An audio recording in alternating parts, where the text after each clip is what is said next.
Students, आज का जो लेक्चर है हमारा वो एनसीईआरटी न्यूमेरिकल के ऊपर है। और हम लोग आज जो है एनसीईआरटी में कुछ इंटेक्स्ट क्वेश्चन गिवन है हमारे पास हेनरी लॉ से रिलेटेड। आज उनके न्यूमेरिकल्स को हम लोग देखेंगे। आपका फर्स्ट क्वेश्चन जो है वो यही है कि H2S or toxic gas with rotten egg like a smell is used for qualitative analysis if the solubility of H2S in water at STP is 0.195 m. Calculate Henry law constant. तो आप समझोगे इस क्वेश्चन को, यहाँ actual में H2S दिया हुआ है। यहाँ एक्चुअल में एक हाइड्रोजन सल्फाइड जो गैस है वो बिल्कुल टॉक्सिक ही नेचर होती है, थोड़ी जहरीली होती है। इसको जो है यहाँ तक अभी थ्योरी पोर्शन पे हमें कहीं ना कहीं कंफ्यूज करना चाहता है कि H2S एक टॉक्सिक गैस है जो बिल्कुल सड़े हुए अंडे की तरह स्मेल करती है, एकदम बिल्कुल सड़े हुए अंडे की तरह। तो यहाँ एक्चुअल में क्वालिटेटिव एनालिसिस तक देखे तो ये पूरा थ्योरी का पोर्शन है, कुछ खास यूज नहीं है इसका क्वेश्चन के अंदर। एक्चुअल में थ्योरी का पोर्शन में यही बोल रहा है कि एक H2S गैस है जो बहुत ज्यादा टॉक्सिक की नेचर होती है और बिल्कुल सड़े हुए अंडे की तरह उसकी स्मेल आती है और क्वालिटेटिव एनालिसिस प्रोसेस के लिए यूज की जाती है। तो यहां तक का जो पोर्शन थ्योरेटिकल पोर्शन है इसका कोई क्वेश्चन में खास रोल नहीं है बस। लेकिन ये चीज जरूर जानना है कि इस पूरे क्वेश्चन में H2S के बारे में चर्चा हो रही है। इसमें कहता क्या है कि if the solubility of H2S in water, अगर H2S कंपोनेंट का वाटर के अंदर सॉलिबिलिटी बना है, मतलब सॉल्यूशन जो प्रिपेयर हो रहा है इनमें दो कंपोनेंट, एक H2S है और दूसरा वाटर है।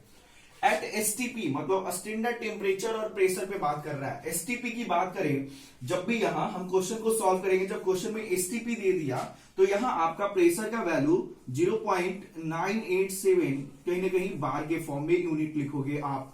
यही आपने 1 ATM के फॉर्म में भी पढ़ा है। टेम्परेचर आपका रूम टेम्परेचर 25 डिग्री सेल्सियस। ये सारे स्टैंडर्ड टर्म को जिक्र कर रहे हैं।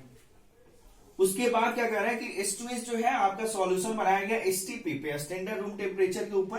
तो उसका प्रेशर आपने इतना कंसीडर किया इज 0.195 स्मॉल m। आप बताओ यहाँ 0.195 स्मॉल m के वैल्यू गिवन है। यहाँ स्मॉल m में कोई डाटा गिवन होती है तो जाहिर सी बात है वो मोलालिटी के कंसेप्ट को रिप्रेजेंट कर रही है। कैपिटल M मोलारिटी था, स्मॉल m मोलालिटी है, तो आपका मोलालिटी का वैल्यू गिवन है। तो आपको हेनरी लॉ कांस्टेंट कैलकुलेट करना है, मतलब KH की वैल्यू आपको क्वेश्चन में फाइंड करना है। इसका आंसर क्या होगा, KH की वैल्यू फाइंड करना है। तो बताओ यहाँ हेनरी लॉ के ऊपर क्वेश्चन है तो जाहिर सी बात है KH इक्वल्स टू, आपने यहां कहीं ना कहीं फॉर्मूला क्या पढ़ा था, P equals to KH into X। तो आपसे KH पूछा है तो क्या KH equals to P upon X निकालना होगा, मतलब प्रेशर अपॉन मोल फ्रैक्शन करना होगा। आप बताओ प्रेशर तो मिल गया, स्टैंडर्ड टेम्परेचर और प्रेशर पे आपका प्रेशर कितना है 0.987 बार। आप बताओ यहां से तो प्रेशर मिल गया, लेकिन यहां मोल फ्रैक्शन निकालना है। मोल फ्रैक्शन को किससे रिप्रेजेंट करते थे, चाई से। अब मोल फ्रैक्शन कैसे कैलकुलेट होता था, एक्चुअल में किसी एक पार्टिकुलर कंपोनेंट का मोल डिवाइड कर दो पूरे सॉल्यूशन के मोल से तो आपका मोल फ्रैक्शन की वैल्यू मिल जाएगी। बस इन दोनों के वैल्यू को डिवाइड करो तो किसकी वैल्यू मिलेगी, KH की। तो पूरा का पूरा क्वेश्चन आपको समझ में आया होगा। आप इसको सॉल्व करो, हम इसका सॉल्यूशन देते हैं।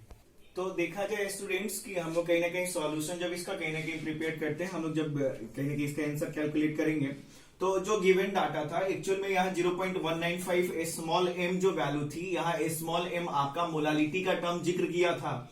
तो मोलालिटी क्या होता है, एक्चुअल में 1 kg of solvent, 1 kg of solvent के अंदर कितने सारे सॉल्यूट के मोल के पार्टिकल्स प्रेजेंट है।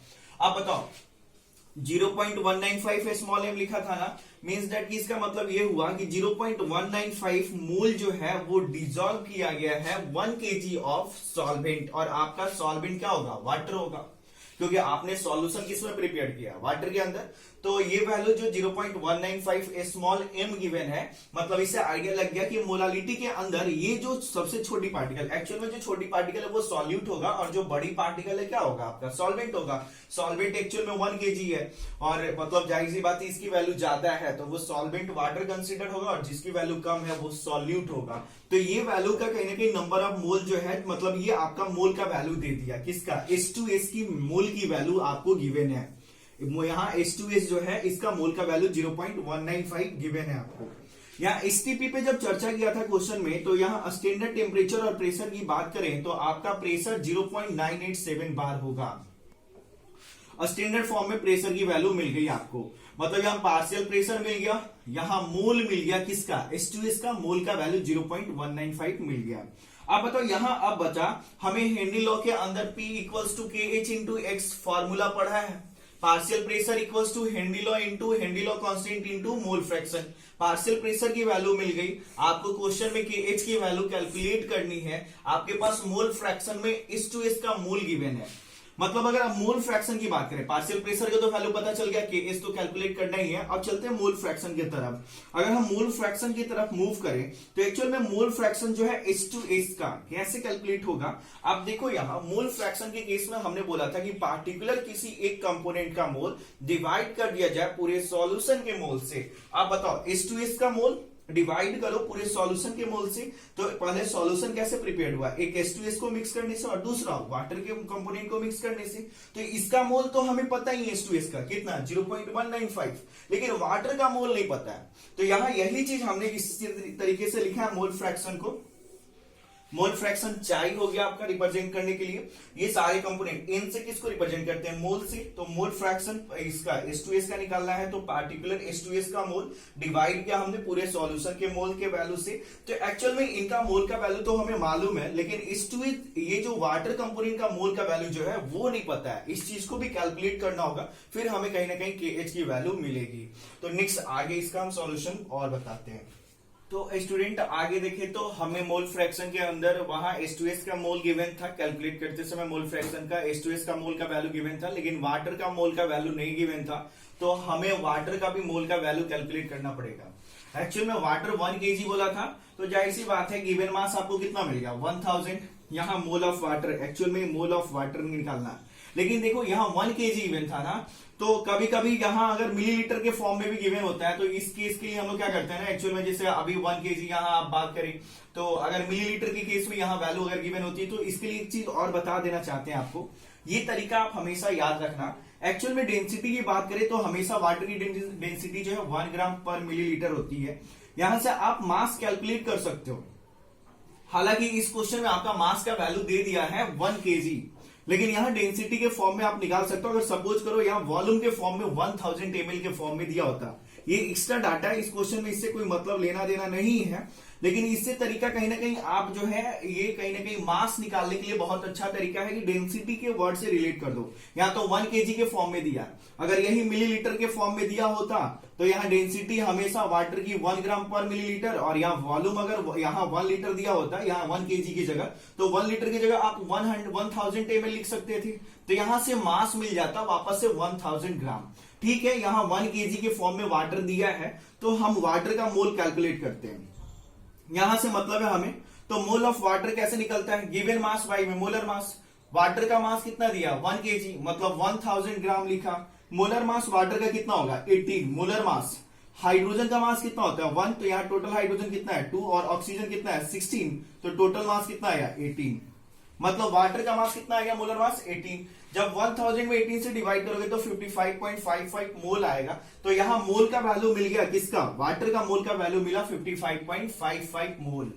ये वैल्यू से ऊपर वाले मतलब नहीं है, इससे मतलब मोल ऑफ वाटर निकालिए गिवन मास बाई में molar mass. Given mass 1 kg था तो इसको ग्राम में बदला, तो 1000 ग्राम बाई में वाटर का मोलर मास कितना होता है 18 होता है, ये तो सभी को पता होगा। तो इसको जब डिवाइड करेंगे तो 55.55 मोल आएगा। और कैसे होता है, वाटर का मोलर मास 18, एक हाइड्रोजन का मास 1 हुआ तो 2 हाइड्रोजन का मास 2, एक ऑक्सीजन का मास 16, टोटल वैल्यू कितनी आएगी 18। तो इसमें डिवाइड किया तो ये वैल्यू मोल की मिल गई। अब बताओ मोल फ्रैक्शन को चाई से रिप्रेजेंट किया, और मोल फ्रैक्शन किसका चाहिए H2S का। तो यहाँ पार्टिकुलर कंपोनेंट का मोल डिवाइड करो पूरे सॉल्यूशन के मोल से, तो इस H2S का मोल कितना है 0.195 m बाई में टोटल पार्टिकुलर सॉल्यूशन का मोल निकालो। तो ये दोनों ऐड करेंगे तो 55.745, इसको डिवाइड करोगे तो अप्रॉक्स 0.0035 आंसर आता है किसका, मोल फ्रैक्शन का। तो आपको क्वेश्चन में मोल फ्रैक्शन भी कैलकुलेट कर लिया आपने, पार्शियल प्रेशर भी गिवन था STP पे। आप बताओ KH की वैल्यू, यहाँ हेनरी लॉ के कंसेप्ट को लगाया था, तो फॉर्मूला क्या था P equals to KH into X. Henry law तो यही था ना, pressure partial pressure equals to KH into X. आप बताओ KH की वैल्यू क्वेश्चन में कैलकुलेट करनी है। जब KH की वैल्यू कैलकुलेट करनी है मतलब इस पार्शियल प्रेशर में आपको कहीं ना कहीं मोल फ्रैक्शन से डिवाइड करना है। पार्शियल प्रेशर STP पे कितना था 0.987 बार बाई में मोल फ्रैक्शन यहाँ 0.0035। एक्चुअल में यहाँ मोल फ्रैक्शन का कोई यूनिट नहीं होता, पार्शियल प्रेशर का यूनिट हमने बार के फॉर्म में रखा। तो जब आप इसको डिवाइड करोगे तो आंसर आएगी 282 बार।